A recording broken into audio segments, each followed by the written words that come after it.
Hello, librarians. My name is Jane De Suza, and I'm here to read from my new book, When Impossible Happens, published by Penguin Random House, Spring 2023.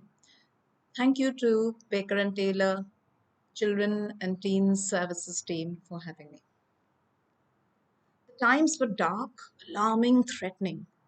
Clouds of fear kept people bolted and barred into their own homes. You couldn't even open a window to draw in a deep breath or put a toe outside your door.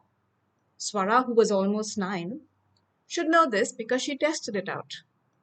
Ruth, her best friend, was the one who threw down the challenge. Swara, you can't even put a toe out of your main door.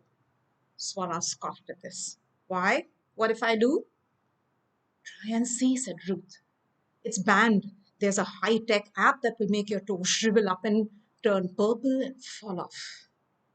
If you've been almost 9 like Swara was, you'd know what to do if such an outrageous challenge were thrown down. Swara quite naturally had to still her beating heart, hold her breath, kick off her slipper, wiggle her big toe, and inch out of her open door. It didn't fall off. It didn't fall on the doormat. It stayed firmly on her foot. Ruth, you are full of lies. I'm not, said Ruth. I'm the root, the whole root, and nothing but the root. Fine, said Swara, but my toe is fine too. It is my toe, my whole toe, and nothing but my toe. It won't be for long, said Ruth. Keep watching it. Over the next few days, it will turn red, purple, black, and then shrivel up and fall off. Just you wait. Swara retreated scared and began to watch the toe for signs. The times were like that, as we'd said, dark, alarming, threatening. But then, of course, school closed down and things are very exciting at first. But then Swara, like most kids, got fed up with it. No playing, no meeting friends, no fun. To add to her dismay, her toe, her toe spotted a small reddish spot one morning. She hopped over to Appa, her father. He said, it's a harmless insect bite, it will disappear soon. My toe? My toe will disappear? No, Swara, the red spot will disappear, her father said. What was high up on the rotten list was that Swara could meet her favorite person in the whole wide world, Pittapati, her mother's mother, who lived in the outskirts of Bangalore in the same city and not meetable. The whole city was locked into their houses, the whole world was. She video called Pittapati many times a day to show her her suspicious red spotted toe, the sight of no one outside. Anything actually, her fake mustache. Pittapati was always interested in Swara. Pittapati was full of fun and games and puzzles, and she loved crime and detective stories. And she called Swara, who was very tiny, Little Miss Marble. Swara called her Pittapati after the sound of rain. Special people deserve special names.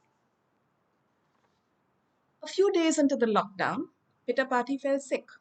She often fell sick. She'd sing about her, rhyming complaints of migraine, a forgetful brain, her chest pain. But this time, Swara's uncle said it was more serious. Neither her fever nor her cough would go away. Swara said, don't worry, and she began to make her get well soon cards. She sang for her and she told her stories. This time, however, Pittapati seemed to always be in bed. Her cough grew really bad. Even in the middle of the morning, she couldn't take Swara's calls. One morning later that week, Swara's uncle said they were concerned that Pittapati had caught the virus. They were taking her to hospital right then, but he told Swara not to worry, the doctors were excellent and would cure her and send her home soon. On the TV news, they kept telling people to wear masks, and Swara said, that's it. That's the only thing she hadn't done yet. So the next morning, she got down to making her a mask. She drew a big red heart on the front of it and a little dot. What's that? Her father said. Oh, it's little Miss Marble. You won't get it. It's a secret between Pittapati and me. Her mother promised to give Pittapati the mask that night. in the hospital. Early the next morning, Swara bounded out of bed. Amma! Amma! Amma! Amma, Appa, and Rishi, her brother, were gathered around the dining table. Swara got straight to the point. Did you give Pitapati my mask? Did you? No one said anything. No one even looked at her. Amma, she tugged at her mother's sleeve, noticing it was the same kurta she had on last night. What did Pitapati say? Did she like my mask? Did she see Miss Marble on it? Then, as a big lump knotted in Swara's stomach, she demanded more frantically, Amma, when are those excellent doctors sending her home? Amma covered her face. Appa took Swara aside and said, Swara, there's something you have to know. No, no, let Pitapati tell me. When is she coming home? Pitapati is not coming home, Swara. She's gone. Ridiculous.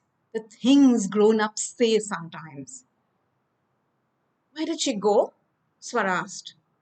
Where else could you go from a hospital if not home? The lump grew heavier because Swara was almost 9 and she was old enough to know now. She caught the virus. Her heart was too weak. I'm sorry, baby. I'm not a baby. Her heart wasn't weak. She had the strongest, biggest, kindest heart in the whole world. They sat silently, the whole lot of them, big fat liars. Swara screamed. Where did she go? She screamed and screamed and screamed. Happy reading from that point on. And thank you again to Pekka and Taylor, and thank you for tuning in.